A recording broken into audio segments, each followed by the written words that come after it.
الرحمن الرحيم ومن لم يستطع منكم قولا أن ينكح المحصنات المؤمنات فمما ملكت أيمانكم من فتياتكم المؤمنات والله أعلم بإيمانكم بعضكم من بعض فانكحوهن بإذن أهلهن وآتوهن أجورهن بالمعروف محصنات غير مسافحات ولا متخذات أخدان فإذا أحصن فإن أتين بفاحشة فعليهن نصف ما على المحصنات من العذاب ذلك لمن خشي العنة منكم وأن تصبروا خير لكم والله غفور رحيم۔ اور جو شخص تم میں سے مالی طاقت نہ رکھے نکاح کرنے کی آزاد کنواری مسلمان عورتوں سے تو وہ مسلمانوں کی مملوکہ باندیوں سے نکاح کرے جو ایمان والیاں ہیں، اور اللہ تمہارے ایمان کی حقیقت کو خوب جانتا ہے۔ تم آپس میں ایک دوسرے سے ہو کر ایک ہی ہو تو نکاح کر لو ان باندیوں سے ان کے مالکوں کی اجازت سے، اور ان کے مہر انہیں ادا کر دو دستور کے مطابق، اس حال میں کہ وہ نکاح کی قید میں آنے والی ہوں، بدکار نہ ہوں اور نہ غیروں سے پوشیدہ تعلقات جوڑنے والی ہوں۔ جب وہ نکاح کے گھیرے میں آ جائیں پھر بے حیائی کا کام کریں تو ان پر اس کی آدھی سزا ہے جو آزاد کنواری عورتوں پر ہے۔ یہ باندیوں سے نکاح کا حکم اس کے لیے ہے جسے بدکاری کا خوف ہو تم میں سے، اور صبر کرنا تمہارے لیے بہتر ہے، اور اللہ بہت بخشنے والا بے حد رحم فرمانے والا ہے۔ بسم اللہ الرحمن الرحیم۔ جو بندہ تم میں سے غنی نہ ہو، وسعت نہ رکھتا ہو، من لم یستطع منکم طولا، طولا کا معنی ہے صحتاً، یعنی مالی طور پر غنی نہ ہو۔ کس چیز کے لیے؟ ان ینکح المحصنات المؤمنات، کہ وہ کنواری آزاد خواتین سے شادی کر سکے۔ پھر ایسا بندہ کیا کرے؟ جو کنیز خواتین ہوں، ان کو جو ایمان والیاں ہوں ان کو اپنے نکاح میں لائے، اور ایماندار اور مومن ہونے کی وجہ سے تم لوگ ایک ہی چیز ہو، لہٰذا ان سے تم نکاح کرو اور انہیں ان کا صداق یعنی مہر ادا کرو معروف طریقے سے۔ اور ایسی لڑکیاں جو کنیزیں ہیں ان کی نیت یہ ہونی چاہیے کہ وہ بھی قلعے میں آ جائیں اپنی عفت محفوظ کرنے کے لیے اور اپنا گھر بسانے کے لیے، عزت دار بن کر رہنے کے لیے نکاح میں آئیں۔ غیر مصافحات، ان کا مقصد بھی عیش و عشرت کرنا نہ ہو، ولا متخذات اخدان، اور نہیں ان کا مشن اور مقصد پوشیدہ یاریاں لگانا ہو۔ یہ اختصار کے ساتھ میں نے بات بتا دی ہے۔ تو دو طرح کے لوگوں کی بات ہو رہی ہے، یا تو آزاد کنواریوں سے شادی کر لو، نہیں تو پھر کنیزوں سے نکاح کر لو جو ایمان والیاں ہو چکی ہیں۔ حدیث میں آتا ہے، حضرت ابو ہریرہ رضی اللہ تعالی عنہ ارشاد فرماتے ہیں کہ میں نے نبی کریم صلی اللہ علیہ وآلہ وسلم سے سنا کہ جب کوئی کنیز بدکاری کرتی ہے تو اس کی بدکاری واضح ہو جائے تو اس کو کوڑے مارے جائیں اور اس کو علاقہ بدر نہ کیا جائے، اور اگر دوبارہ ایسی غلطی کرے تو اسے پھر کوڑے مارے جائیں اور علاقہ بدر پھر بھی نہ کیا جائے۔ تیسری بار اگر یہ حرکت کرے تو اس کے مالک کو چاہیے کہ اسے بیچ دے، خواہ ایک رسی کی قیمت میں بیچنی پڑے۔ بخاری 2152۔ حضرت عبادہ بن صامت رضی اللہ تعالیٰ عنہ فرماتے ہیں کہ رسول اللہ صلی اللہ علیہ وآلہ وسلم نے فرمایا، خذوا انی، مجھ سے دین سمجھ لو، مجھ سے دین سمجھ لو، قد جعل اللہ لہن سبیلا، عورتوں کے لیے اللہ نے راستہ رکھا ہے، البکر بالبکر جلد مئۃ ونفی سنۃ، کنواری اور کنوارے کے درمیان غلطی ہو تو 100 کوڑے ہیں اور 1 سال تک کے لیے ان کو ملک بدر کرنا ہے۔ یہ آزاد کی بات ہو رہی ہے۔ والسیب بالسیب جلد مئۃ والرجم، اور اگر شادی شدہ ہو تو اس کی سزا 100 کوڑے اور رجم ہے۔ مسلم شریف 1690۔ حدیثیں آپ کو لکھائی جا رہی ہیں، اب ان سے احکام اخذ کرنا اور ان کا استنباط وہ مزید ابھی باقی ہوتا ہے بعض اوقات، اور وہ فقہا کا کام ہوتا ہے۔ عن ابی ہریرہ رضی اللہ عنہ ان رسول اللہ صلی اللہ علیہ وسلم قضا فی من زنا ولم یحسن بنفی آمن، جس بندے نے بدکاری کی اور اس نے شادی نہیں کی تھی تو آپ علیہ الصلوۃ والسلام نے 1 سال کے لیے اس کو ملک بدر کرنے کی سزا دی، اور بإقامت الحد علیہ، اس پر حد لاگو کرنے کی سزا اس کے ساتھ ساتھ نافذ فرمائی۔ بخاری 6833 6833۔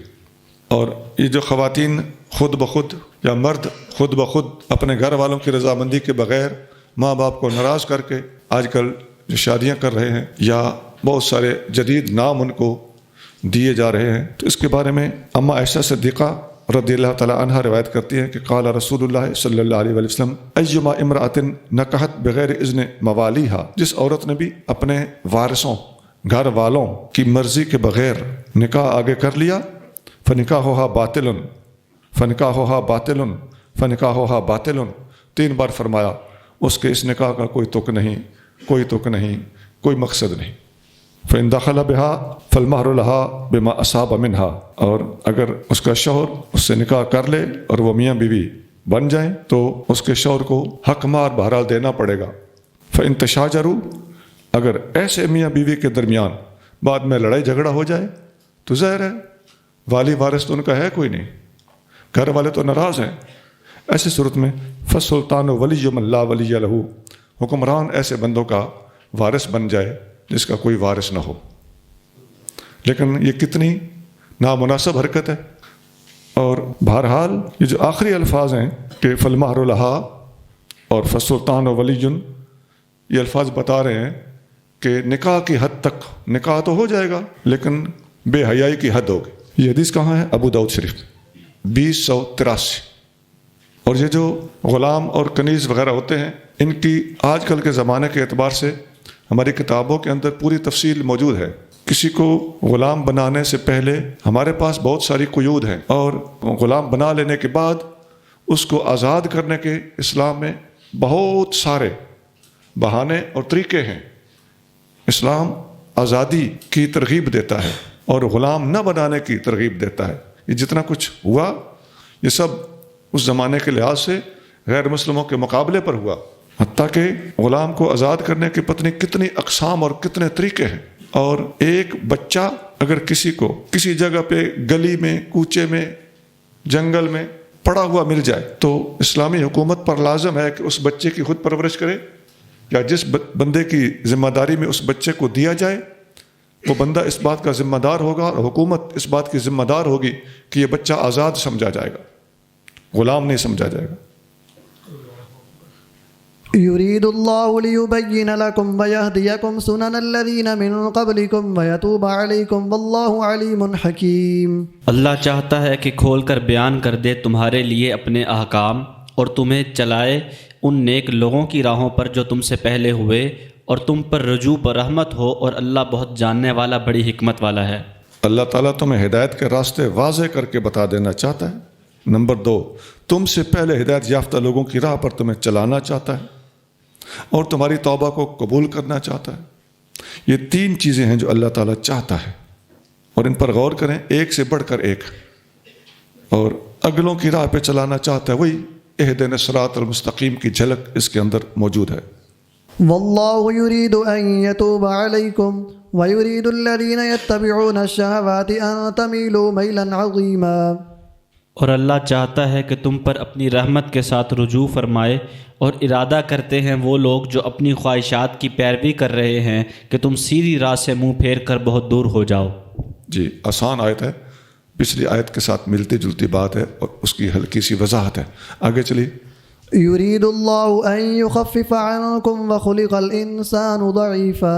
اللہ چاہتا ہے کہ تم سے بوجھ ہلکا کر دے، اور پیدا کیا گیا انسان کمزور۔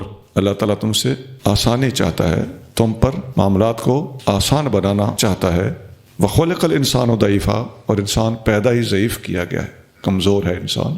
تو اللہ تعالیٰ کے مقابلے پر کمزور ہونا تو ہے ہی، لیکن اللہ تعالیٰ خود فرما رہا ہے کہ ہم نے انسان کو واقعی، چونکہ اللہ جب فرما رہا ہے تو وہ بات حقیقت پر معمول ہے، تو اللہ کے مقابلے پر بھی کمزور ہے ہی، لیکن مطلقاً بھی انسان کو اللہ تعالیٰ نے کمزور قرار دیا ہے۔ اور یہ جو فرمایا کہ اللہ تم پر آسانی کا ارادہ فرماتا ہے، تو دیکھیے پچھلی آیت میں کیا تھا؟ یرید اللہ لیبین لکم، اللہ ارادہ فرماتا ہے۔ اس سے اگلی آیت میں کیا تھا؟ واللہ یرید ان یتوب علیکم، اللہ تعالیٰ ارادہ فرماتا ہے۔ اس آیت نمبر 28 میں فرمایا یرید اللہ ان یخفف عنکم، اللہ تعالیٰ تم پر آسانی کا ارادہ فرماتا ہے۔ ان تینوں آیتوں میں اللہ کے ارادے کا تذکرہ تھا۔ حدیث میں آتا ہے نبی کریم صلی اللہ علیہ وآلہ وسلم نے فرمایا فرضت علی 50 صلاۃ، میرے اوپر 50 نمازیں فرض کی گئی تھی۔ فجعلها 5، اللہ تعالیٰ نے 50 کو 5 کر دیا۔ فنودیا، پھر اعلان کیا گیا انی قد امضیت فریدتی، میں نے اپنا فریضہ لاگو کر دیا ہے، جاری کر دیا ہے، وخففت عن عبادی، میں نے اپنے بندوں پر تخفیف کی ہے۔ یہ وہ لفظ ہے جو آیت کے اندر تھا، یرید اللہ ان یخفف عنکم۔ اس کی تفسیر میں اس تخفیف کے لفظ کی مشارکت کی وجہ سے بھی اور واقعی پورے واقعہ کے اندر بھی اللہ تعالیٰ کی طرف سے حضور کریم صلی اللہ علیہ وسلم کی امت پر تخفیف کی گئی ہے، اس مناسبت سے علماء نے اس حدیث کو اس آیت کی تفسیر میں وارد فرمایا ہے۔ بخاری 3207 ایک حدیث میں آتا ہے، انی لم ابعث بالیہودیت ولا بالنصرانیت، میں یہودیت اور نصرانیت دے کر نہیں بھیجا گیا، ولیکنی بعثت بالحنیفیت السمحۃ، بلکہ مجھے سیدھا اور آسان دین دے کر بھیجا گیا ہے۔ آسان دین والے لفظ کی مطابقت ہے اس آیت کے یخففہ کے لفظ کے ساتھ۔ حدیث مسند احمد میں ہے 22291 22291۔ يا أيها الذين آمنوا لا تأكلوا أموالكم بينكم بالباطل إلا أن تكون تجارة عن تراض منكم ولا تقتلوا أنفسكم إن الله كان بكم رحيما۔ اے ایمان والو، نہ کھاؤ اپنے مال آپس میں ناحق، لیکن یہ کہ تجارت ہو تمہاری آپس کی رضامندی سے، اور نہ ہلاک کرو اپنے آپ کو، بے شک اللہ تم پر بے حد رحم فرمانے والا ہے۔ جی اے ایمان والو، اپنے مال باطل طریقے سے نہ کھاؤ، یہ تو ہوگی ایک بات۔ دوسرے، تجارت آمنے سامنے کر رہے ہو، ہاتھوں ہاتھ پیسے دو اور سودا لو، تو یہ رضامندی ہوتی ہے اور نقد سودا ہوتا ہے، اس پر کوئی پابندی نہیں۔ نمبر 3، لا تقتلوا انفسکم، آپس میں اپنے آپ کو بھی قتل نہ کرو اور اپنوں کو بھی قتل نہ کرو۔ حدیث میں آتا ہے ان حکیم ابن حزام رضی اللہ عنہ عن النبی صلی اللہ علیہ وآلہ وسلم قال البیعان بالخیار ما لم یتفرقا، دو سودا کرنے والوں کو اختیار ہوتا ہے سودا واپس کرنے کا جب تک وہ سودا مکا کر کے جدا نہ ہو جائے۔ اب دوسرا مانے تو اس کی مہربانی ہے، نہ مانے تو اس پر سختی نہیں ہے۔ ویسے سودا واپس کر لینا مستحب ہے، اچھی بات ہے، اس بندے کو بہت اجر ملے گا۔ بخاری 2108 عن ابی ہریرہ رضی اللہ عنہ عن النبی صلی اللہ علیہ وآلہ وسلم قال من تردى من جبل فقتل نفسہ، جس نے پہاڑ سے چھلانگ لگائی اور اپنے آپ کو مار ڈالا، فهو فی نار جہنم یتردى فیہ خالدا مخلدا فیہا ابدا، وہ جہنم کی آگ میں ہوگا اور وہاں پر بھی اونچائی سے چھلانگ لگاتا رہے گا، مرتا رہے گا، لگاتا رہے گا، بار بار مرتا رہے گا، اس کی یہی پنشمنٹ ہوگی۔ اور جس نے زہر پی کر اپنے آپ کو مارا تو قیامت کے دن اس کے ہاتھ میں جہنم کے اندر بس زہر کا پیالہ ہوگا اور وہ پیتا رہے گا اور مرتا رہے گا، پیتا رہے گا اور مرتا رہے گا۔ اور جس بندے نے اپنے آپ کو لوہے کی سلاخ سے مارا تو جہنم اس کے ہاتھ میں لوہے کی سلاخ ہوگی جس کے ساتھ وہ اپنے پیٹ میں بار بار مارتا رہے گا، پھر مرے گا، پھر زندہ ہوگا، پھر مارے گا، پھر مرے گا، پھر زندہ ہوگا، پھر مارے گا۔ حدیث بخاری شریف میں 5778 5778۔ حضرت جندب رضی اللہ تعالیٰ عنہ فرماتے ہیں کہ رسول اللہ صلی اللہ علیہ وآلہ وسلم نے فرمایا تم سے پہلے زمانے کے لوگوں میں سے ایک بندہ تھا جسے زخم آ گیا، وہ زخم کی تکلیف اس سے برداشت نہیں ہو رہی تھی، اس نے چھری لی اور اپنا ہاتھ کاٹ ڈالا، زخمی ہاتھ کاٹ ڈالا، ٹوٹل خودکشی نہیں کی، صرف وہ ہاتھ کاٹ ڈالا۔ ہوا یہ کہ وہ خون نہ رکا اور وہ بندہ مر گیا، خودکشی کا ارادہ نہیں تھا لیکن مر گیا۔ قال اللہ تعالیٰ، اللہ تعالیٰ نے فرمایا بادرنی عبدی بنفسہ، میرے بندے نے اپنے بارے میں مجھ سے آگے نکلنے کی کوشش کی۔ حرمت علیہ الجنہ، میں نے اس پر جنت حرام کر دی ہے۔ بخاری 3463 3463۔ اور لا تقتلوا انفسکم کا ایک معنی یہ تھا کہ اپنے آپ کو قتل نہ کرو، اور ایک معنی یہ بھی ہو سکتا ہے کہ اپنوں کو قتل نہ کرو۔ انفسکم کا لفظ تمام مسلمانوں کے لیے یا رشتہ داروں کے لیے استعمال ہوتا ہے۔ قال النبی صلی اللہ علیہ وآلہ وسلم فی حجۃ الوداع، نبی کریم صلی اللہ علیہ وآلہ وسلم حجۃ الوداع کے موقع پر ارشاد فرمایا استنصت الناس، لوگوں کو چپ کراؤ۔ ثم قال، پھر فرمایا لا ترجعوا بعدی کفارا یضرب بعضکم رقاب بعض، میرے بعد دین سے نہ پھر جانا اور ایک دوسرے کی گردن نہ کاٹتے رہنا۔ بخاری حدیث نمبر 121 121، مسلم میں بھی ہے۔ آگے چلیے۔ ومن يفعل ذلك عدوانا وظلما فسوف نصليه نارا وكان ذلك على الله يسيرا۔ اور جو ایسا کرے زیادتی اور ظلم کی بنا پر تو عنقریب ہم اسے آگ میں پہنچا دیں گے اور یہ اللہ پر آسان ہے۔ جی، خود کو قتل کرنا یا کسی مسلمان کو قتل کرنا اس کا نتیجہ جہنم ہے۔ آگے چلیے۔ إن تجتنبوا كبائر ما تنهون عنه نكفر عنكم سيئاتكم وندخلكم مدخلا كريما۔ اگر تم کبیرہ گناہوں سے بچتے رہو جن سے تمہیں روکا گیا ہے تو ہم تمہارے صغیرہ گناہ معاف کر دیں گے اور داخل کر دیں گے تمہیں عزت کی جگہ۔ بڑے بڑے گناہوں سے بچنے والے بندے کو چھوٹے گناہوں کے بارے میں بہت زیادہ رعایت مل جاتی ہے۔ ان کو اللہ تعالیٰ قرآن شریف میں لمم کے لفظ سے تعبیر فرماتا ہے۔ چھوٹی موٹی خطائیں تو اللہ تعالیٰ بغیر استغفار کے بھی درگزر کر دیتا ہے۔ ایک حدیث پہلے گزری ہے کہ 7 چیزوں سے بچو جو جہنم کا سبب ہیں: اللہ سے شرک کرنا، جادو کرنا، بے جا قتل کرنا، سود کھانا، یتیم کا مال کھانا، جہاد میں پیٹھ پھیرنا اور بے گناہوں پر الزام لگانا۔ یہ 7 چیزیں ہیں۔ بخاری 2766۔ اور حضرت انس بن مالک رضی اللہ تعالیٰ عنہ فرماتے ہیں سئل النبی صلی اللہ علیہ وآلہ وسلم عن الکبائر، نبی کریم صلی اللہ علیہ وآلہ وسلم سے کبیرہ گناہوں کے بارے میں سوال کیا گیا۔ قال الاشراک باللہ وحقوق الوالدین وقتل النفس وشہادۃ الزور، فرمایا اللہ کے ساتھ شرک کرنا، ماں باپ کی نافرمانی کرنا اور کسی کو بے جا قتل کرنا اور جھوٹی گواہی دینا، یہ سارے بڑے گناہ ہیں۔ اوپر 7 گنے گئے تھے اور 4 اس حدیث کے اندر گنے گئے ہیں۔ ان میں اشتراک بھی ہے۔ اور حضرت عبداللہ بن مسعود رضی اللہ تعالیٰ عنہ فرماتے ہیں کہ میں نے محبوب کریم صلی اللہ علیہ وآلہ وسلم کی خدمت میں سوال پیش کیا، ای الذنب اعظم عند اللہ، یا رسول اللہ، اللہ کی بارگاہ میں کون سا گناہ سب سے زیادہ بڑا گنا گیا ہے؟ قال ان تجعل للہ ندا وهو خلقک، یہ کہ تو اللہ کا شریک بنائے حالانکہ اللہ تیرا خالق ہے۔ تو میں نے عرض کیا ان ذالک لعظیم، حضور واقعی یہ بہت بڑا گناہ ہے۔ قلت ثم ای، میں نے اس کی حضور پھر کون سا گناہ اس کے بعد بڑا ہے؟ قال وان تقتل ولدک تخافۃ ان یطعم معک، یہ کہ تو اپنی اولاد کو قتل کرے اس لیے کہ کہیں بڑے ہو کے میرے ساتھ کھانا نہ کھائیں۔ قرآن میں آتا ہے نا لا تقتلوا اولادکم خشیۃ املاق، بھوکا ہو جانے کے خوف سے اولادوں کو نہ مارو، وہ جو منصوبہ بندیاں کرتے تھے۔ قلت ثم ای، میں نے عرض کی حضور پھر کون سا گناہ؟ قال ان تزانی حلیلۃ جارک، یہ کہ تو اپنے پڑوسی کی خاتون کی طرف بدنگاہی کرے۔ بخاری 4477۔ پڑوسی بہنوں بھائیوں کی طرح ہوتے ہیں، ان کا بڑا حق ہے۔ ان عبد اللہ بن عمر رضی اللہ عنہما قال قال رسول اللہ صلی اللہ علیہ وآلہ وسلم ان من اکبر الکبائر ان یلعن الرجل والدیہ، بڑے سے بڑا گناہ یہ ہے کہ بندہ اپنے ماں باپ کو گالیاں دے، ماں باپ کو لعنت بھیجے۔ عرض کیا گیا یا رسول اللہ، کوئی بندہ اپنے ماں باپ پر لعنت کیسے بھیج سکتا ہے؟ قال یسب الرجل ابا الرجل، ایک بندہ دوسرے کے باپ کو گالی دیتا ہے، فیسب اباہ ویسب امہ، آگے سے وہ جواباً اس کے ماں اور باپ کو گالیاں دیتا ہے، تو گیا اس نے خود اپنے ماں باپ کو گالی دلوائی۔ بخاری 5973۔ ویسے بھی کسی کے بارے میں تھوڑا کنٹرول سے بولنا مناسب ہوتا ہے کیونکہ آگے سے رد عمل آئے گا۔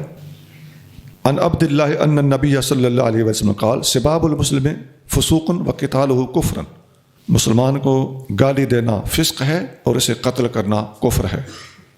یہ کفر سے مراد لغوی کفر ہے یا کافروں والی حرکت ہے۔ بخاری 4848۔ آیت کے اندر کبائر کا لفظ تھا، یہ اس کی کسی حد تک وضاحت ہو گئی بہت ساری حدیثوں کی روشنی میں۔ اور نکفر عنکم سیئاتکم، ہم تمہارے گناہوں کا کفارہ بنا دیں گے یا ہم تمہارے گناہوں کو چھپا دیں گے۔ اس کی تفسیر میں ایک حدیث سن لیجئے۔ ان ابی ہریرہ ان رسول اللہ صلی اللہ علیہ وسلم قال الصلاۃ الخمس، 5 نمازیں، والجمعۃ الی الجمعۃ، یا ایک جمعے کے بعد دوسرا جمعہ، کفارۃ لما بینہن، یہ ان کے درمیان والی ہر خطا کا کفارہ ہے۔ ما لم تغشل کبائر، جب تک کوئی بندہ کبیرہ گناہوں کے اوپر چھا نہ جائے۔ مسلم 233 233۔ گناہ کبیرہ کون کون سے ہیں؟ اس پر علماء نے فقہ کی کتابوں میں مستقل ابواب اور فصول قائم کر کے بحث فرمائی ہے۔ علامہ شمس الدین ذہبی رحمۃ اللہ علیہ نے کتاب الکبائر کے نام سے پوری کتاب لکھی ہے. ولا تتمنوا ما فضل الله به بعضكم على بعض للرجال نصيب مما اكتسبوا وللنساء نصيب مما اكتسبن واسألوا الله من فضله إن الله كان بكل شيء عليما. اور اس چیز کی تمنا نہ کرو جس کے ساتھ فضیلت دی اللہ نے تمہارے بعض کو بعض پر. مردوں کے لیے حصہ ہے ان کی کمائی سے اور عورتوں کے لیے حصہ ہے اس سے جو انہوں نے کمایا. اور طلب کرو اللہ سے اس کا فضل، بے شک اللہ ہر چیز کو خوب جانتا ہے. ایک کو اللہ نے ایک فضیلت دی ہے، دوسرے کے پاس وہ فضیلت نہیں ہے، تو اس پر رشک یا ایک اللہ تعالیٰ کی تقسیم کے معاملے میں سوچ میں پڑ جانا یہ مناسب نہیں. عن ام سلمۃ رضی اللہ عنہا انہا قالت یغزو الرجال ولا تغزو النساء. مرد جہاد کرتے ہیں اور عورتیں جہاد نہیں کرتی. تو ظاہر ہے اب یہ حسد تو نہیں تھا،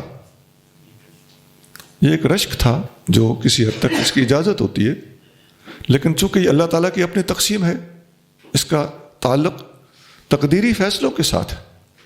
اس لیے اللہ تعالیٰ نے آیت نازل فرمائی کہ لا تتمنوا ما فضل اللہ بہ بعضکم علی بعض. اور آپ نے یہ بھی فرمایا کہ انما لنا نصف المیراث، خواتین کو میراث بھی نصف ملتی ہے. تو ان دونوں باتوں کے جواب میں یہ آیت نازل کی گئی. ترمذی 3022.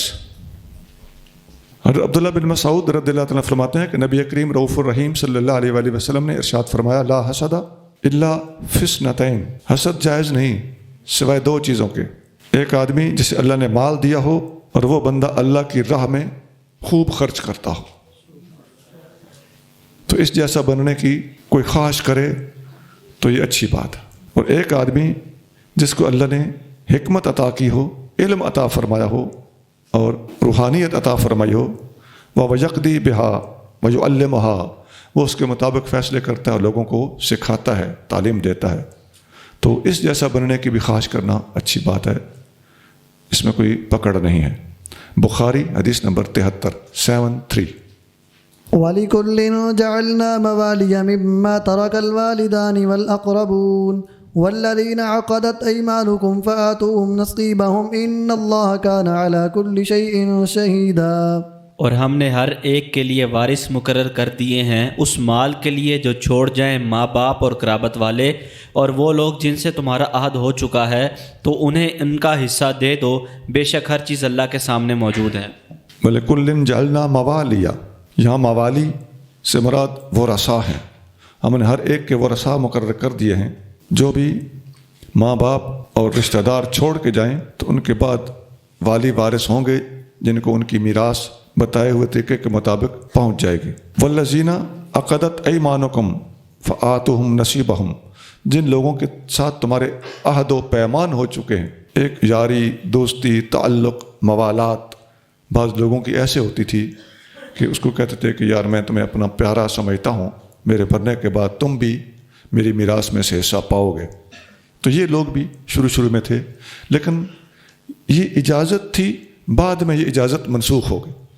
حدیث میں آتا ہے جس وقت مہاجرین مدینہ شریف میں پہنچے تو انصاری اور مہاجر ایک ایک کے درمیان نبی کریم صلی اللہ علیہ وآلہ وسلم نے مواخات اور بھائی چارہ قائم فرمایا. اور جب کوئی انصاری فوت ہوتا تو مہاجر اس کا وارث بنتا تھا اور اس کے ذو الارحام اس کے وارث نہیں بنتے تھے. ذو الارحام کی جگہ پہ یہ وارث بنتا تھا اس اخوت کی بنا پر جو نبی کریم صلی اللہ علیہ وسلم نے ان کے درمیان قائم کی. تو جب یہ آیت نازل ہوئی وَلِكُلٍّ جَعَلْنَا مَوَالِيَ، یہ منسوخ ہوئی بخاری 4580. بخاری 4580. حضرت جبیر بن مطعم رضی اللہ تعالیٰ عنہ روایت کرتے ہیں کہ رسول اللہ صلی اللہ علیہ وآلہ وسلم نے ارشاد فرمایا لا حلف فی الاسلام، اسلام میں یہ قسمیں اٹھا کر ایک دوسرے کا بھائی بن جانا یا وارث بن جانا یہ نہیں ہے. وَأَيُّمَا حِلْفٍ كَانَ فِي الْجَاهِلِيَّةِ لم یزدہ الاسلام الا شدتاً، البتہ جو اسلام سے پہلے اس قسم کے معاہدے ہوتے تھے اسلام نے ان معاہدوں کو مزید مضبوط کیا ہے، لیکن وہ دوستی پیار کی حد تک مضبوطی ہے، میراث کی حد تک نہیں. یہ حدیث مسلم شریف میں ہے 2530. عن ابن عباس رضی اللہ تعالی عنہ ان النبی صلی اللہ علیہ وآلہ وسلم قال الحق الفرائض باہلها، فرائض ذوالفرائض کو دو، فما باقیہ جو ذوالفروض سے بچے فہو لاولی رجل ذکر تو وہ اسبات کو دو۔ بخاری 6732 6732۔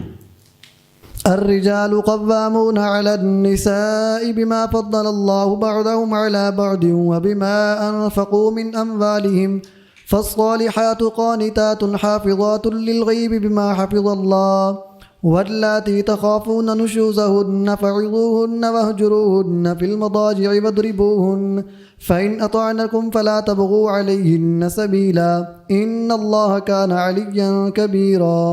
مرد سردار ہو کر عورتوں پر قائم ہیں، اس لیے کہ اللہ نے ان کے بعض کو بعض پر فضیلت دی ہے، اور اس لیے بھی کہ مردوں نے ان پر اپنے مال خرچ کیے تو نیک عورتیں فرما بردار ہوتی ہیں، مردوں کے پیٹھ پیچھے ہر قسم کی حفاظت کرتی ہیں اللہ کی حفاظت کے ساتھ، اور جن عورتوں کی نافرمانی کا تمہیں خوف ہو تو نرمی کے ساتھ انہیں نصیحت کرو، اور اگر نصیحت کا ان پر اثر نہ ہو تو تنہا چھوڑ دو انہیں خوابگاہوں میں، اور اس پر بھی نہ مانے تو انہیں بطور تادیب ہلکا سا مار بھی سکتے ہو۔ اگر وہ تمہاری فرما بردار ہو جائیں تو انہیں تکلیف دینے کا کوئی بہانہ تلاش نہ کرو، بے شک اللہ نہایت بلند بہت بڑا ہے۔ بہت بڑی معاشرتی اصلاح اس آیت کے اندر موجود ہے۔ پہلی بات تو یہ ہے کہ مرد عورتوں کے اوپر قوام یعنی قیم ہیں۔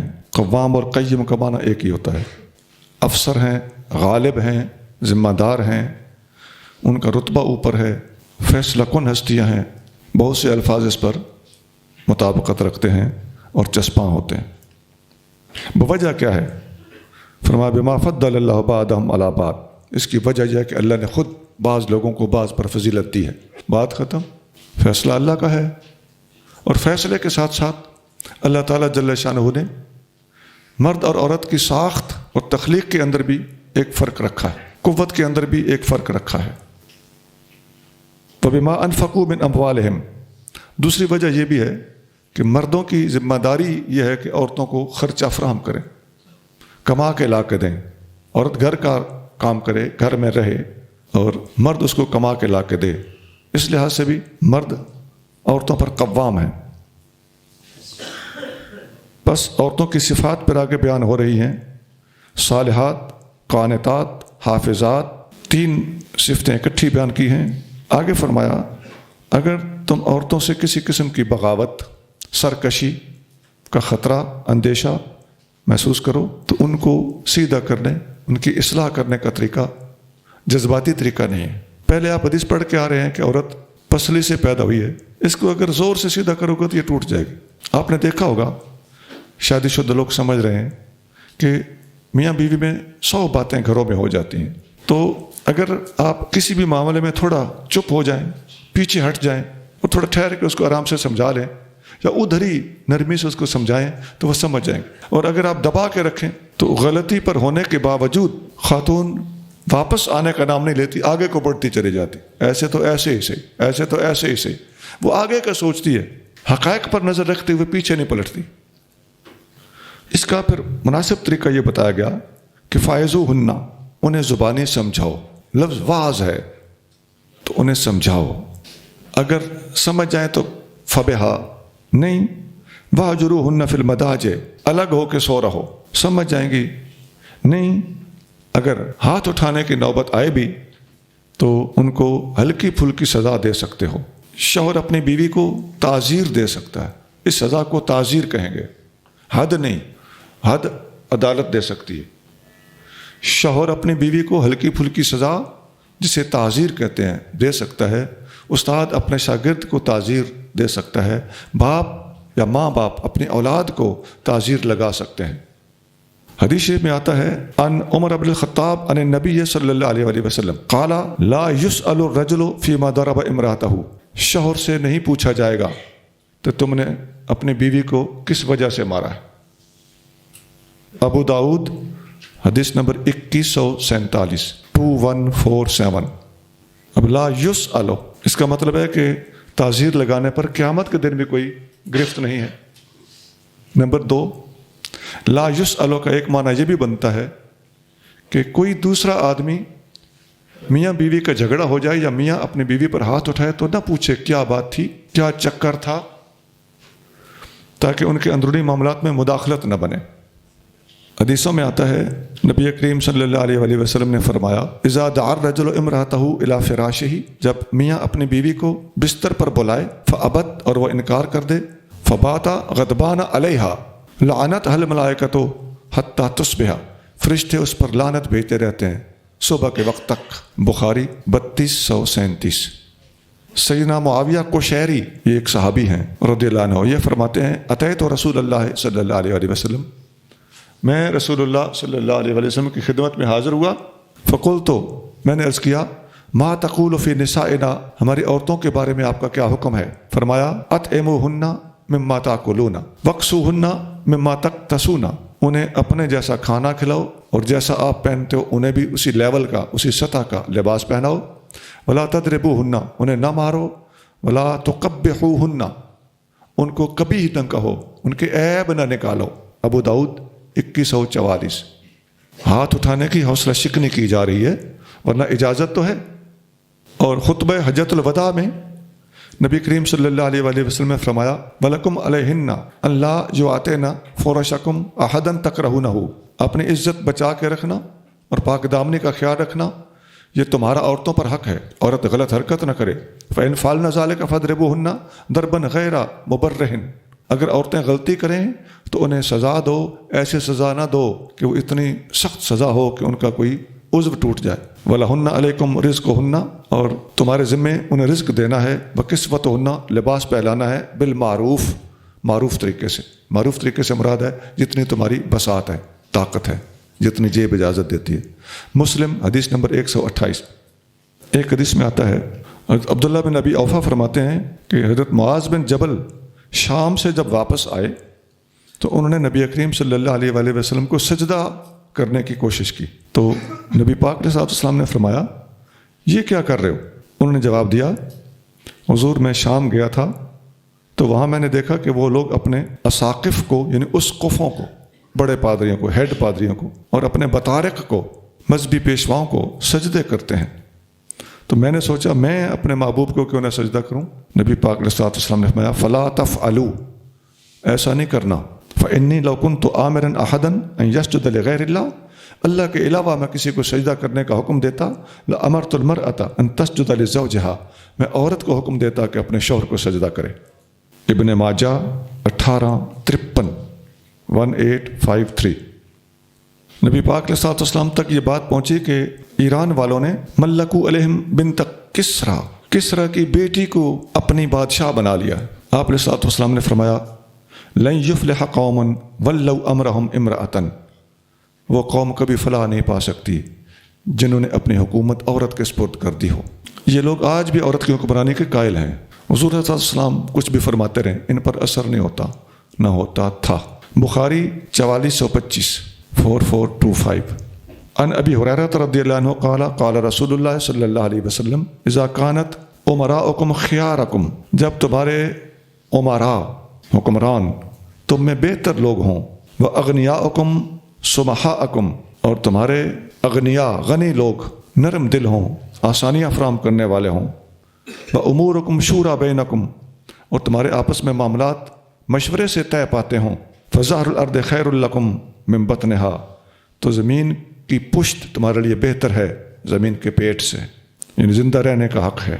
وَإِذَا كَانَتْ أُمَرَاؤُكُمْ شِرَارَكُمْ، اور جب تمہارے حکمران تم میں شریر لوگ ہوں، وَأَغْنِيَاؤُكُمْ بُخَلَاءَكُمْ، اور تمہارے امیر لوگ بخیل ہوں، وَأُمُورُكُمْ إِلَىٰ نِسَائِكُمْ، اور تمہاری حکومتیں اور معاملات عورتوں کے حوالے ہو چکے ہوں، فَبَطْنُ الْأَرْضِ خَيْرٌ لَكُمْ مِنْ ظَهْرِهَا، تو ایسی صورتحال میں زمین کا پیٹ بہتر ہے زمین کی پشت سے۔ ترمذی 2266۔ یہ آیت نمبر 34 کی کافی مفصل تفسیر تھی اور کافی ساری حدیثیں اس کے ضمن میں تھیں۔ وَإِنْ خِفْتُمْ شِقَاقَ بَيْنِهِمَا فَابْعَثُوا حَكَمًا مِّنْ أَهْلِهِ وَحَكَمًا مِّنْ أَهْلِهَا إِنْ يُرِيدَا إِصْلَاحًا يُوَفِّقِ اللَّهُ بَيْنَهُمَا إِنَّ اللَّهَ كَانَ عَلِيمًا خَبِيرًا۔ اور اگر تمہیں اندیشہ ہو ان دونوں کے درمیان اختلاف کا تو مقرر کرو ایک منصف مرد کے رشتہ داروں سے اور ایک منصف عورت کے رشتہ داروں سے، اگر وہ دونوں منصف ارادہ کریں صلح کرانے کا تو اللہ اتفاق پیدا کر دے گا ان دونوں کے درمیان، بے شک اللہ خوب جاننے والا نہایت خبر رکھنے والا ہے۔ جی، صلح کا بہترین طریقہ ہے کہ مرد اور عورت کے گھر والوں میں سے حکم اور ثالث آ جائیں، ایک بندہ ادھر سے ایک بندہ ادھر سے، تو اپنا اچھا کردار ادا کریں تاکہ ان کے درمیان مصالحت ہو سکے۔ حضرت عبیدہ رضی اللہ تعالیٰ عنہ فرماتے ہیں اسی آیت کے بارے میں کہ ایک آدمی سیدنا علی المرتضیٰ رضی اللہ تعالیٰ عنہ کی خدمت میں حاضر ہوا، اس کے ساتھ اس کی بیوی تھی، اور دونوں کے ساتھ، میاں کے ساتھ ڈھیر سارے بندے تھے اور بیوی کے ساتھ بھی بہت سارے بندے تھے۔ دونوں ٹیمیں بن کے، گروہ بن کے فیصلہ کروانے کے لیے حاضر ہو گئے۔ سیدنا علی مرتضیٰ رضی اللہ تعالیٰ عنہ نے حکم فرمایا کہ ایک بندہ ادھر سے ہو اور ایک بندہ ادھر سے ہو، باقی سارے ہٹ جاؤ۔ ان دونوں کو بلا لیا، آپ نے ان دونوں کو فرمایا تدریان ما علیکما، جانتے ہو تم دونوں کی کیا ذمہ داری ہے؟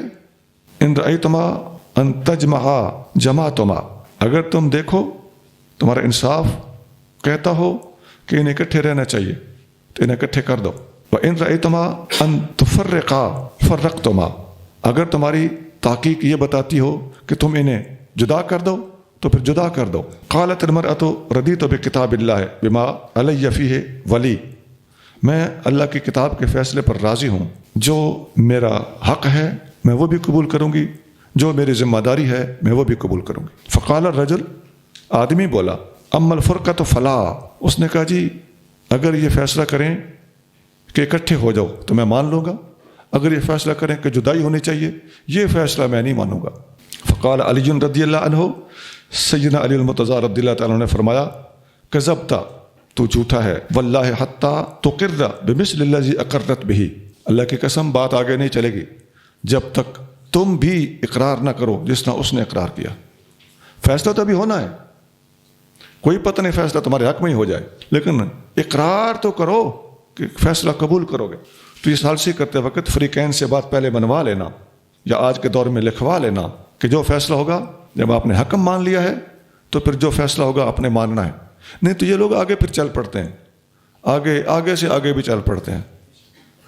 یہ بغوی میں ہے، جلد اول صفحہ 521، اسی آیت کی تفسیر میں ہے۔ واعبدوا الله ولا تشركوا به شيئا وبالوالدين إحسانا وبذي القربى واليتامى والمساكين والجار ذي القربى والجار الجنوب والصاحب بالجنب وابن السبيل وما ملكت أيمانكم إن الله لا يحب من كان مختالا فخورا۔ اور اللہ کی عبادت کرو اور اس کے ساتھ کسی چیز کو شریک نہ بناؤ، اور ماں باپ کے ساتھ نیکی کرو، اور قرابت والوں اور یتیموں اور مسکینوں اور قرابت والے پڑوسی اور اجنبی پڑوسی اور مجلس کے ساتھی اور مسافر کے ساتھ اور ان غلام باندیوں کے ساتھ جن کے تم مالک ہوئے، بے شک اللہ دوست نہیں رکھتا مغرور متکبر کو۔ اس آیت میں 10 باتوں کا حکم دیا گیا ہے، آیت پہ غور کرتے جائیں، بالکل آسانی سے سمجھ آ جائے گی بات۔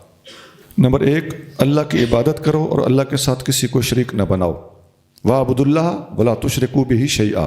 نمبر 2، وَبِالْوَالِدَيْنِ إِحْسَانًا، ماں باپ کے ساتھ اچھا سلوک کرو۔ نمبر 3، قرابت داروں کے ساتھ، رشتہ داروں کے ساتھ اچھا سلوک کرو۔ نمبر 4، یتیموں کے ساتھ اچھا سلوک کرو۔ نمبر 5، مسکینوں کے ساتھ اچھا سلوک کرو۔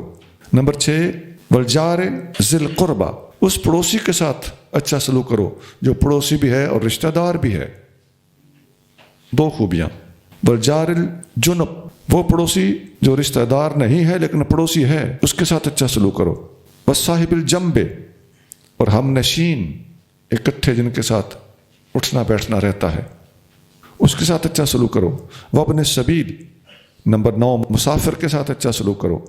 وَمَا مَلَكَتْ أَيْمَانُكُمْ، اور جو تمہارے غلام ہیں 10ویں نمبر پہ ان کے ساتھ اچھا سلوک کرو۔ اب ان میں سے ہر ایک کے بارے میں احادیث کے اندر مختلف تفصیلات اور تشریحات موجود ہیں۔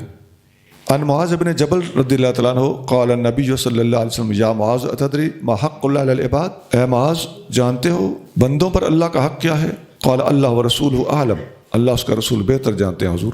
قال، فرمایا ان یعبدوہ ولا یشرکوا بہ شیئا، اللہ کا حق بندوں پر یہ ہے کہ وہ اللہ کی عبادت کریں، اس کے ساتھ شریک کسی کو نہ ٹھہرائیں۔ اتدری ما حقہم علیہ، جانتے ہو اللہ پر بندوں کا حق کیا ہے؟ قال اللہ ورسولہ اعلم قال ان لا يعذبہم، فرمایا شرک نہ کرنے والے بندوں کو عذاب نہ دے۔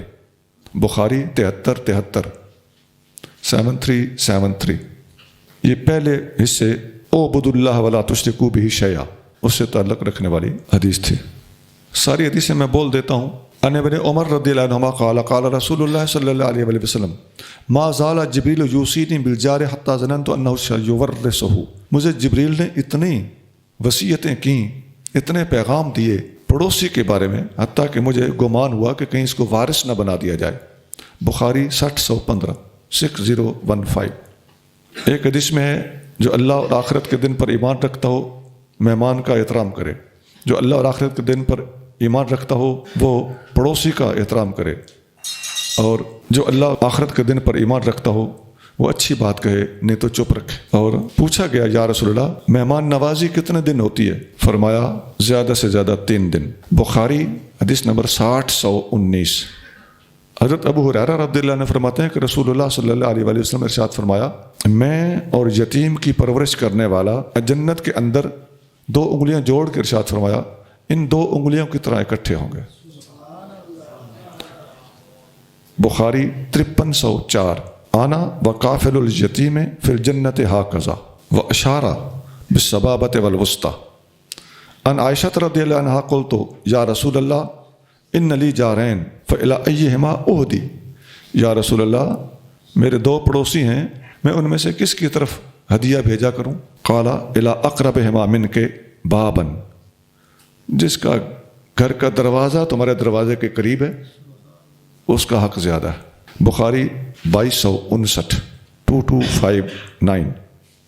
ایک حدیث میں ہے جو تو نے خود اپنے آپ کو کھلایا وہ تیرا صدقہ ہے، جو تو نے اپنے بیٹے کو کھلایا تیرا صدقہ ہے، جو تو نے اپنی بیوی کو کھلایا وہ تیرا صدقہ ہے، جو تو نے اپنے خادم کو کھلایا وہ تیرا صدقہ ہے۔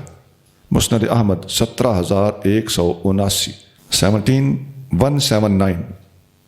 ان علی بن ابی طالب رضی اللہ تعالیٰ عنہ قال امرنی النبی صلی اللہ علیہ وسلم ان آتی بطبق یکتب فیہ ما لا تدل امتہ من بعدہ، نبی پاک علیہ السلام نے دنیا سے رخصت ہوتے وقت آخری لمحے مجھے حکم دیا کہ کاغذ قلم لے آؤ، میں لکھ کر دیتا ہوں، میرے بعد میری امت گمراہ نہیں ہوگی۔ قال فخشیت ان تفوتنی نفسہ، میں نے دل میں سوچا کہیں نبی پاک علیہ السلام کا وصال نہ ہو جائے اور میں کاغذ قلم ڈھونڈتا رہ جاؤں۔ میں نے عرض کیا انی احفظ و اعی، یا رسول اللہ آپ ارشاد فرمائیں میں زبانی یاد کر لوں گا۔ آپ نے فرمایا اوصی بالصلاۃ والزکوٰۃ وما ملکت ایمانکم، میں تمہیں نماز، زکوٰۃ اور غلاموں کا خیال رکھنے کی وصیت کرتا ہوں۔ مسند احمد 693۔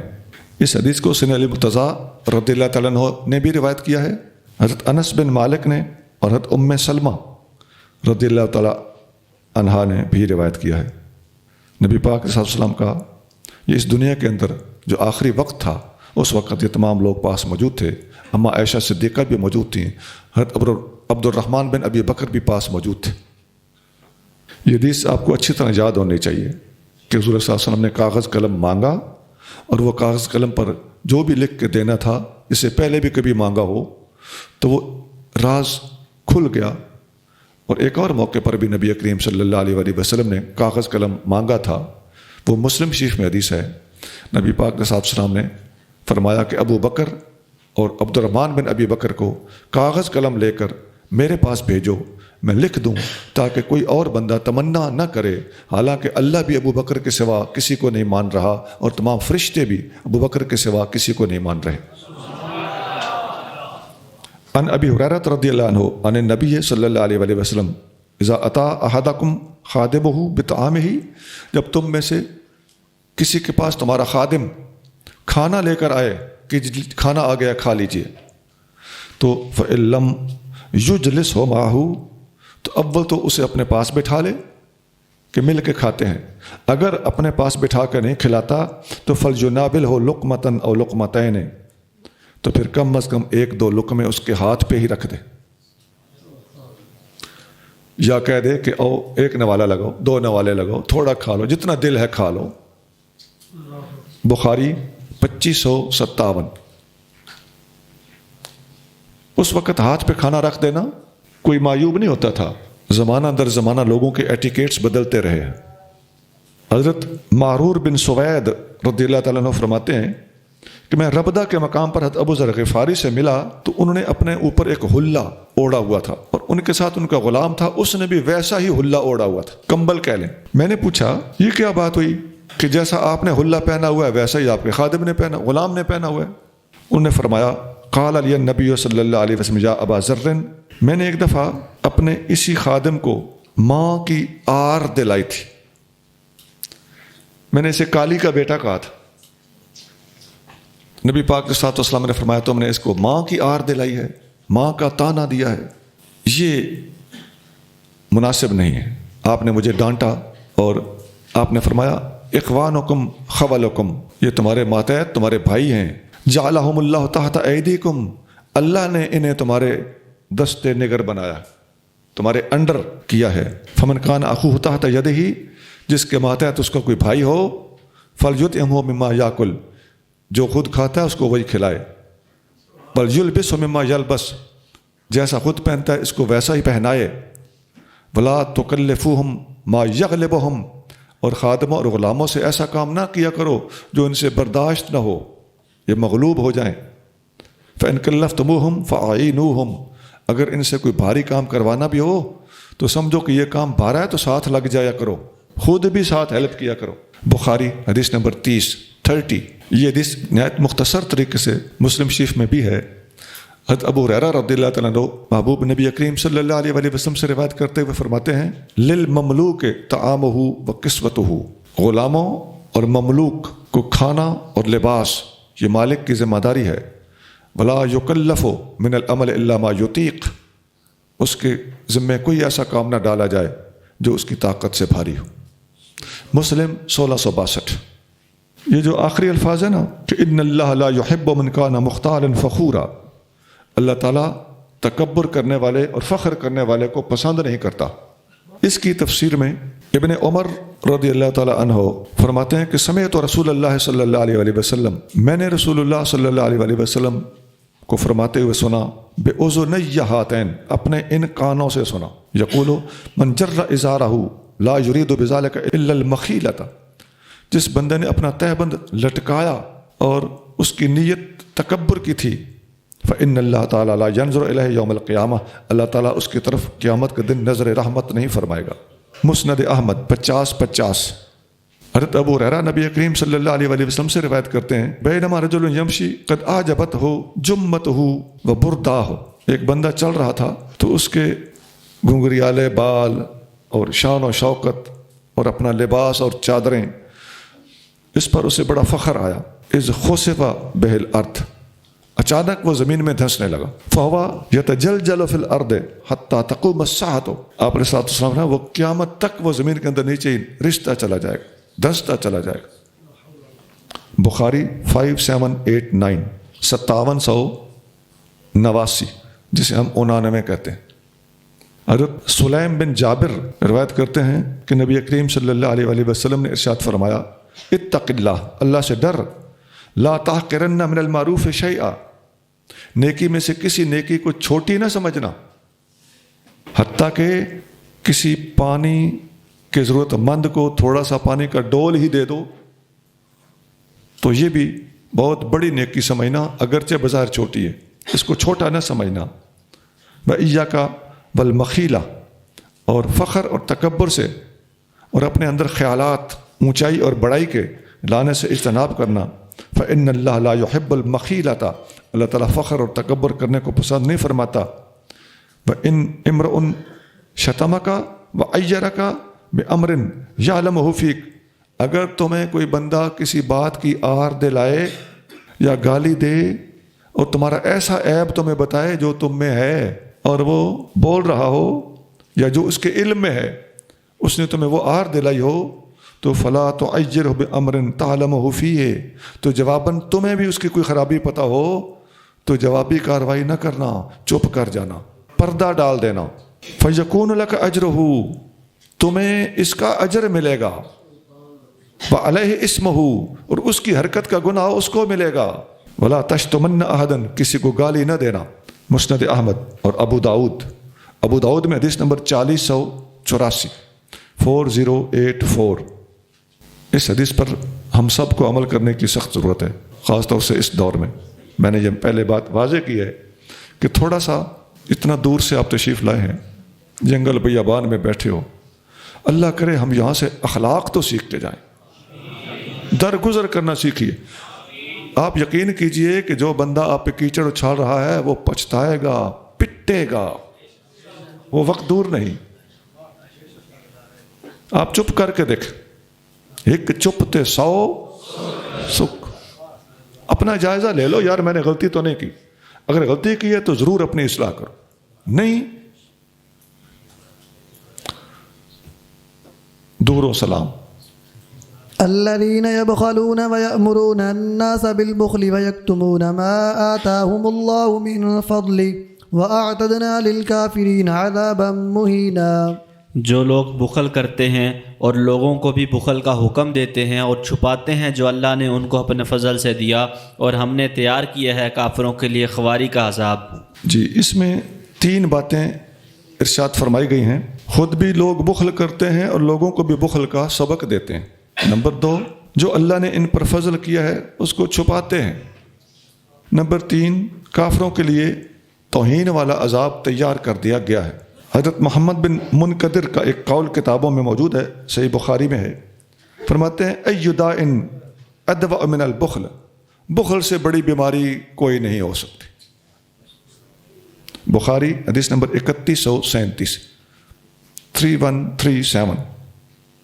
ان عمر بن شعیب ان ابیہ ان جدہ، یہ سند عام ملتی ہے، عبداللہ بن عمر مراد ہوتے ہیں۔ اس سے روایت کرتے ہیں کہ قال رسول اللہ صلی اللہ علیہ وسلم ان اللہ یحب ان یرا اثر نعمتہ علی عبدہ، اللہ تعالیٰ اس بات کو پسند کرتا ہے کہ اللہ تعالیٰ کی نعمت کا اثر بندے کے اوپر ظاہر ہو۔ اللہ نے اچھا دیا ہے تو اچھا پہن، کھانے کے لیے اچھا دیا ہے تو بے شک اچھا کھا، فضول خرچی نہ کر، تکبر نہ کر۔ یہ حدیث ترمذی میں ہے 2819 2819۔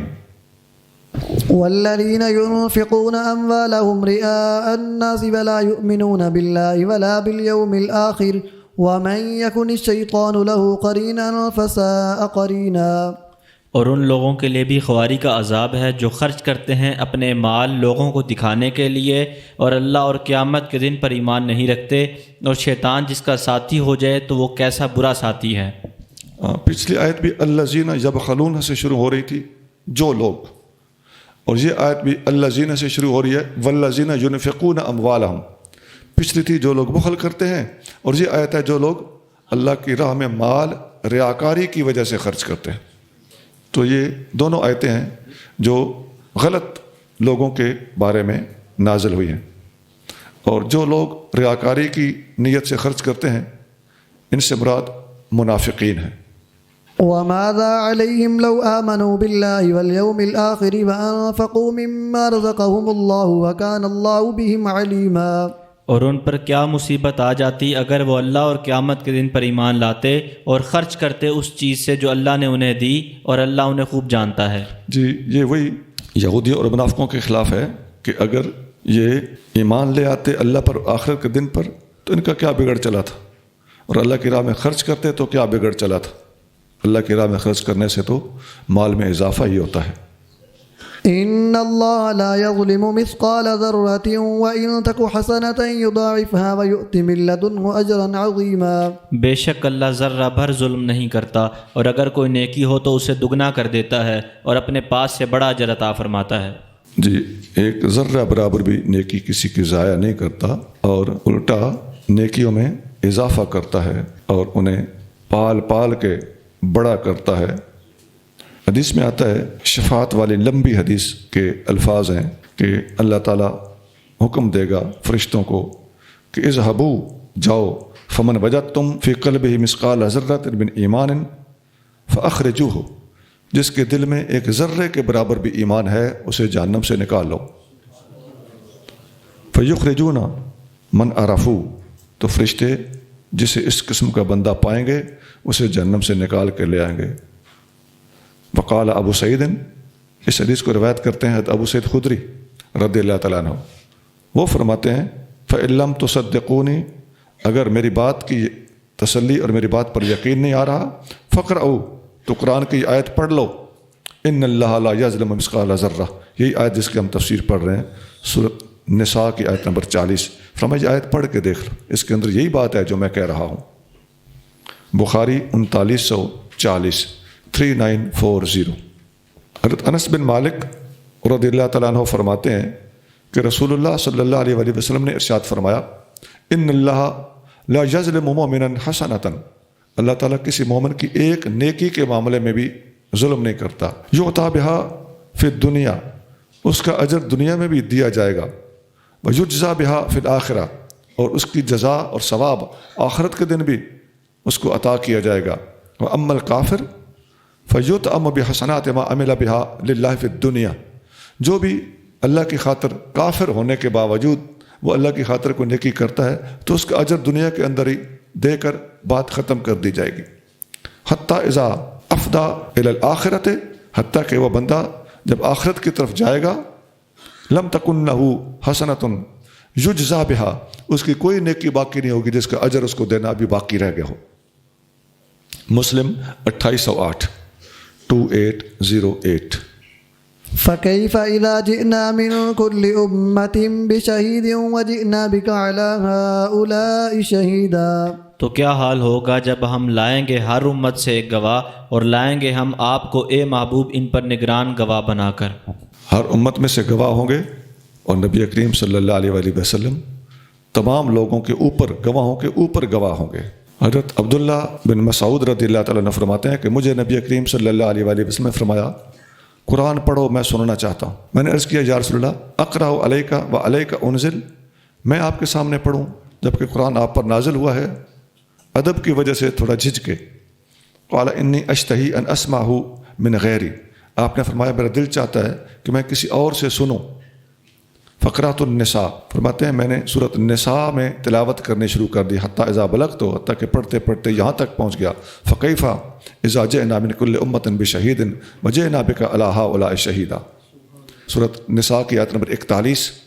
میں جب یہاں پہنچا پڑھتے پڑھتے تو رفعت راسی، میں نے اپنا سر اوپر اٹھایا. او غمزنی رجل الی جنبی، شاید مجھے کسی بندے نے میرے پہلو میں انگلی لگا کر مجھے اشارہ کیا.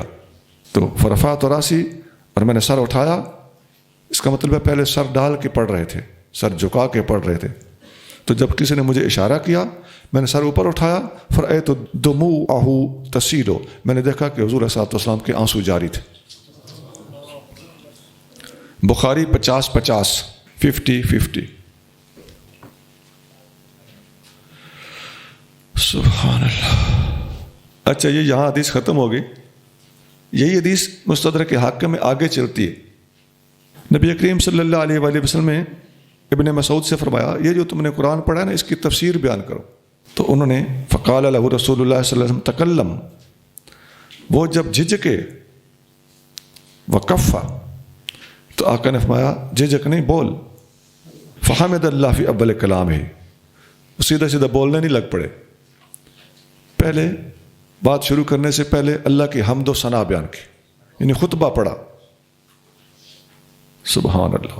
تربیت تھی نا، حضور صلی اللہ علیہ وسلم سے سیکھا تھا نا. اب حضور ٹیسٹ لے رہے ہیں نا. یہ ہے حضور کریم صلی اللہ علیہ وسلم اپنے صحابہ کو باقاعدہ تعلیم، سامنے بٹھا کے پڑھانا اور پھر سبق سننا. آپ نے کیا کیا؟ آقا نے کیا فرمایا تھا؟ اس کی تفسیر بیان کرو. ابن مسعود نے ڈائریکٹ تفسیر نہیں بیان کی، پہلے اللہ کی حمد کی، ثنا کی، وصلی علی النبی صلی اللہ علیہ وآلہ وسلم، اور نبی کریم صلی اللہ علیہ وسلم پر درود پڑھا. وشہد شہادت الحق، اور پھر شہادت دی، اشہد ان لا الہ الا اللہ و اشہد ان محمد رسول اللہ. وقال رضینا باللہ ربا و بالاسلام دینا، کہنے لگے میں اللہ کے رب ہونے پر راضی ہوں، اسلام کے دین ہونے پر راضی ہوں، اور جو امت مسلمہ کے لیے اللہ اس کا رسول پسند کریں ان کی پسند پہ راضی ہوں. یہاں غور کریں ذرا، ابن مسعود کیا کہہ رہے ہیں؟ ردیت لکم، اے لوگو میں نے تمہارے لیے وہی پسند کیا، میں وہی پسند کرتا ہوں تمہارے لیے. یہ حضور صلی اللہ علیہ وسلم فرما رہے تھے پڑھو، حضور صلی اللہ علیہ وسلم فرما رہے تھے تفسیر کرو. اب ابن مسعود کہہ رہے ہیں لوگو میں تمہارے لیے وہی پسند کرتا ہوں جو اللہ اس کا رسول تمہارے لیے پسند کرتے ہیں. اس کا مطلب ہے کہ وہاں پر پوری کلاس موجود تھی. رضی لکم میں کلاس موجود ہے جناب. آقا صلی اللہ علیہ وآلہ وسلم صحابہ اکرام کی پوری جمعیت کو درس دے رہے تھے اور ان کے سامنے ایک صحابی سے ٹیسٹ لیا. فقال رسول اللہ صلی اللہ علیہ وآلہ وسلم، ابھی ابن مسعود نے تفسیر بیان کرنی تھی، وہ ایک الگ بحث ہے. جب یہاں پہنچے تو حضور بیچ میں ارشاد فرمانے لگے. فرمایا کہ ردیت لکم، اے میرے امتیو میں بھی آپ لوگوں کے لیے وہی کچھ پسند کرتا ہوں. ما رضی لکم ابن ام عبد، جو عبداللہ بن مسعود میری امت کے لیے پسند کرتا ہے. لکھو جی مستدرک حاکم، بڑے بڑے لوگوں کو سیدھا کر کے رکھ دے گئی حدیث. اس کی مختلف جہات پہ ذرا غور کرو نا. حدیث نمبر 5474 5474 سند اس کی صحیح ہے. يومئذ يود الذين كفروا وعصوا الرسول لو تسوى بهم الأرض ولا يكتمون الله حديثا. اس دن تمنا کریں گے وہ لوگ جنہوں نے کفر کیا اور رسول کی نافرمانی کی، کاش انہیں مٹی میں دبا کر ان پر زمین ہموار کر دی جائے اور اللہ سے وہ کوئی بات نہ چھپا سکیں. کافر لوگ اور رسول اللہ صلی اللہ علیہ وآلہ وسلم کے نافرمان لوگ اس دن قیامت کے دن زمین میں دھنس جانا پسند کریں گے، لیکن اب کوئی بات چھپا نہیں سکیں گے. اس دن تو ہاتھ اور پاؤں بھی گواہی دیں گے. ایک اور جگہ اللہ فرماتا ہے انا انذرناکم عذابا قریبا یوم ینظر المرء ما قدمت یداہ ویقول الکافر یا لیتنی کنت ترابا. قیامت کے دن کافر کہے گا کہ کاش میں مٹی ہوتا. یہ سورۃ النبا ہے، 30ویں پارے کی پہلی سورت، آیت نمبر 40. يا أيها الذين آمنوا لا تقربوا الصلاة وأنتم سكارى حتى تعلموا ما تقولون ولا جنبا إلا عابري سبيل حتى تغتسلوا وإن كنتم مرضى أو على سفر أو جاء أحد منكم من الغائط أو لامستم النساء فلم تجدوا ماء فتيمموا صعيدا طيبا فامسحوا بوجوهكم وأيديكم إن الله كان عفوا غفورا. اے ایمان والو، نماز کے قریب نہ جاؤ نشے کی حالت میں یہاں تک کہ تم سمجھنے لگو اس چیز کو جو تم کہتے ہو، اور نہ جنابت کی حالت میں مگر یہ کہ تم مسافر ہو، یہاں تک کہ تم غسل کر لو، اور اگر تم بیمار ہو یا سفر میں ہو یا تم میں سے کوئی قضائے حاجت سے آئے یا تم نے اپنی عورتوں سے قربت کی، پھر پانی نہ پاؤ تو پاک مٹی سے تیمم کر لو، تو مسح کرو اپنے چہروں کا اور اپنے ہاتھوں کا، بے شک اللہ بہت معاف کرنے والا نہایت بخشنے والا ہے. اس آیت میں 2 مسئلے بیان ہوئے ہیں.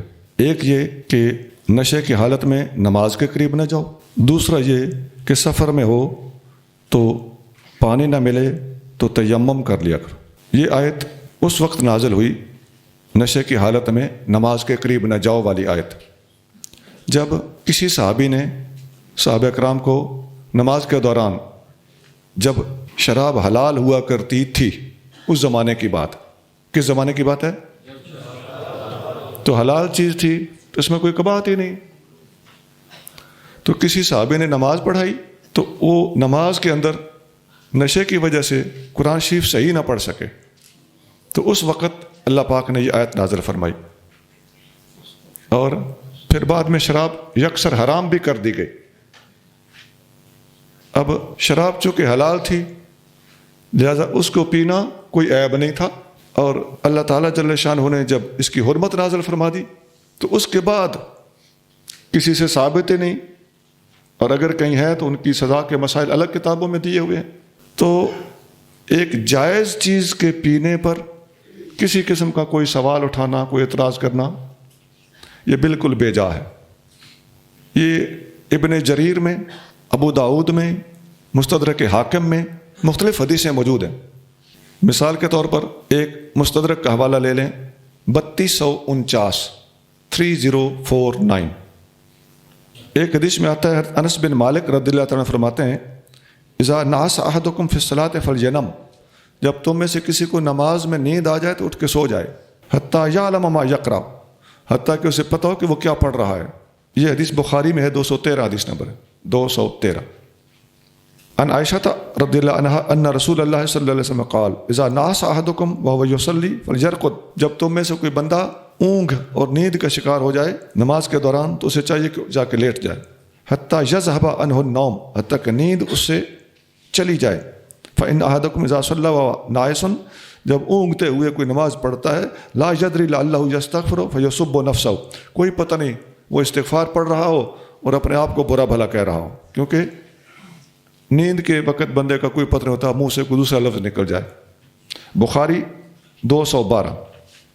اب آ جائیے تیمم کی طرف۔ عن عائشہ زوج النبی صلی اللہ علیہ وآلہ وسلم قالت خرجنا مع رسول اللہ صلی اللہ علیہ وسلم فی بعض اسفارہ حتی اذا کنا بالبیضاء، فرماتی ہیں کہ نبی کریم صلی اللہ علیہ وسلم کے ہمراہ ہم ایک سفر میں تھے حتیٰ کہ بیضاء کے مقام پر پہنچے، تو فرماتی ہیں وہاں پر میرا ہار ٹوٹ گیا اور نبی کریم صلی اللہ علیہ وآلہ وسلم اس ہار کو تلاش کرنے کے لیے وہاں پر ٹھہرے، تمام صحابہ کرام بھی ساتھ ٹھہرے۔ اس جگہ پر وضو کرنے کے لیے پانی موجود نہیں تھا۔ لوگ حضرت ابوبکر صدیق رضی اللہ تعالیٰ عنہ سے جا کر شکایت کرنے لگے کہ آپ کی صاحبزادی کی وجہ سے ہم سب کو رکنا پڑ گیا ہے، اور ابوبکر صدیق میرے پاس آئے اور اس وقت نبی کریم رؤوف الرحیم صلی اللہ علیہ وآلہ وسلم میری گود میں سر مبارک رکھ کے سوئے پڑے تھے، تو پانی ادھر نہیں تھا۔ صدیق اکبر خاموشی سے مجھے ناراض ہونے لگے اور میرے پہلوؤں میں انگلیاں چبھونے لگے، غصے اور ناراضگی کے عالم ہے کہ آپ کی وجہ سے نبی پاک علیہ الصلوۃ والسلام کو یہاں پر رکنا پڑ گیا اور پانی یہاں پر ہے نہیں۔ فلا یمنعنی من التحرک الا مکان رسول اللہ صلی اللہ علیہ وسلم لا فخذی، صدیق اکبر نے جب مجھے اس طرح پہلو میں انگلیاں چبھائیں تو میں حضور صلی اللہ علیہ وسلم کے ادب کی وجہ سے، حضور کے آرام کی وجہ سے ہل جل بھی نہیں رہی تھی، میں بڑی مشکل سے سب کچھ برداشت کرتی رہی تاکہ ہلوں نہیں اور حضور کی آنکھ نہ کھل جائے۔ تو نبی کریم صلی اللہ علیہ وآلہ وسلم جب جاگے تو اس وقت تیمم کی آیت نازل ہو چکی تھی، یا فانزل اللہ آیت التیمم، شاید جاگنے کے بعد اس کا یہ مطلب بھی بنتا ہے کہ نبی پاک صلی اللہ علیہ وسلم پر تیمم کی آیت نازل ہوئی۔ جب یہ آیت نازل ہوئی تو اسید بن حذیر، یہ صحابی ہیں، انہوں نے کہا ما ہی بأول برکتکم یا آل ابی بکر، اے ابو بکر کی آل، یہ تمہاری پہلی برکت نہیں ہے، تمہاری برکتیں امت کو حاصل ہو رہی ہیں۔ تو ہوا ایسے کہ ایک اونٹ بیٹھا ہوا تھا، وہ اونٹ جب کھڑا ہوا تو اونٹ کے نیچے میرا ہار مل گیا۔ بخاری 334۔ بخاری میں یہ حدیث کئی جگہ پر موجود ہے، یہ 4 حوالے میں نے یہاں بھی دیے ہوئے ہیں، آپ ایک لکھ لیں 334 اور مسلم 816۔ اچھا یہ پہلی برکت نہیں، اس سے آگے بھی برکتیں تھیں، اس کا مطلب ہے ایک اور برکت سنا دیتا ہوں، وہ بھی بخاری مسلم وغیرہ میں ہے۔ جب نبی کریم صلی اللہ علیہ وسلم حج پر تشریف لے گئے تو اماں عائشہ صدیقہ رضی اللہ تعالیٰ عنہ کسی خاتونی مجبوری اور ضرورت کے پیش نظر عمرہ نہ کر سکیں، تو باقی حج مکمل کر لیا۔ نبی پاک علیہ الصلوۃ والسلام سے رو کر عرض کرنے لگیں سارے لوگ حج اور عمرہ دونوں کر کے جائیں گے اور میں صرف حج کر کے جاؤں گی، میرا عمرہ رہ گیا۔ تو آپ علیہ الصلوۃ والسلام نے ان کے بھائی حضرت عبد الرحمن بن ابی بکر کو حکم دیا کہ اپنے ہمشیرہ کو اپنے اونٹ کے پیچھے بٹھاؤ، اور جہاں آج مسجد عائشہ بنی ہوئی ہے نا مکہ شریف میں، فرمایا بالکل حد حرم وہیں پر ہے، فرمایا حرم سے باہر نکلو، فوراً اسی جگہ سے احرام باندھ کے واپس آ کے عمرہ کرا لو۔ وہاں سے میقات تھا، وہ وہاں سے 150 200 250 کلومیٹر دور تھا۔ تو اماں پاک کو جب وہاں سے احرام باندھ کر عمرہ کرنے کی اجازت ملی تو پوری امت کے لیے آسانی کا دروازہ کھل گیا۔ آج جو بندہ عمرے پہ جاتا ہے، دوسرا عمرہ کرنے کا ارادہ رکھے تو اب اسے ادھر جوفا نہیں جانا پڑے گا یا ذوالحلیفہ نہیں جانا پڑے گا یا ذات عرق نہیں جانا پڑے گا، یلملم نہیں جانا پڑے گا، جدے نہیں جانا پڑے گا، بلکہ صرف 4-5 کلومیٹر کے فاصلے پہ 2 ریال دے کر ویگن پہ بیٹھ کے بندہ وہاں جا کے احرام بند کے دوبارہ عمرے کے لیے آ سکتا ہے۔ یہ ہے جی ما ہوا بے اول برکتکم یا آل ابی بکر، اے ابو بکر کی اولاد آل ابو بکر، یہ تمہاری پہلی برکت نہیں ہے۔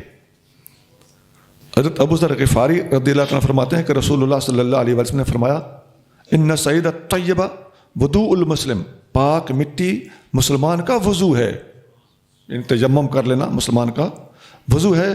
ان لم یجد الماء 10 سنین، خواہ 10 سال تک پانی نہ ملے، پاک مٹی سے تیمم کرنا جائز ہے۔ ابو داؤد 332۔ حضرت عمار بن یاسر رضی اللہ تعالیٰ عنہ فرماتے ہیں کہ نبی کریم صلی اللہ علیہ وآلہ وسلم نے اپنے ہاتھ مبارک زمین پر مارے، پھر ان میں پھونک مارا، اور ثم مسح بہما وجہہ وکفیہ، پھر ان کے ساتھ اپنے چہرے مبارک کو بھی مل لیا اور دونوں ہاتھوں کو بھی مل لیا۔ یہ ہوا مکمل تیمم۔ تیمم میں 3 فرض ہوتے ہیں، نیت کرنا، چہرے کا مسح کرنا اور ہاتھوں کا مسح کرنا۔ بخاری شریف 338۔ حضرت ام سلمہ رضی اللہ تعالیٰ عنہ فرماتی ہیں کہ دخل رسول اللہ صلی اللہ علیہ وسلم سرحت حاض المسجد، نبی کریم صلی اللہ علیہ وسلم اس مسجد کے صحن میں داخل ہوئے، فنادى بأعلى صوته، آپ علیہ الصلوۃ والسلام نے اپنی بلند آواز سے ارشاد فرمایا ان المسجد لا يحل لجنب ولا لحائض، غسل جس بندے پر لازم ہو یا حیض والی عورت ہو اس کے لیے مسجد میں داخلہ منع ہے۔ ابن ماجہ 645۔ ان حذیفہ قال قال رسول اللہ صلی اللہ علیہ وآلہ وسلم فضلنا علی الناس بثلاث، ہمیں تمام امتوں پر 3 فضیلتیں دی گئی ہیں۔ جعلت صفوفنا کصفوف الملائکہ، ہماری صفیں فرشتوں کی صفوں سے مشابہت دی گئی ہیں۔ وجعلت لنا الارض کلھا مسجدا، پوری کی پوری زمین ہمارے لیے نماز پڑھنے کے لیے جائز بنا دی گئی ہے۔ وجعلت تربتھا لنا طہورا، اور زمین کی مٹی ہمارے لیے پاکی کا ذریعہ بنا دی گئی ہے۔ اذا لم نجد الماء، جب ہمیں پانی نہ ملے تو۔ مسلم 522۔ سبحان ربک رب العزت عما یصفون وسلام علی المرسلین والحمد للہ رب العالمین۔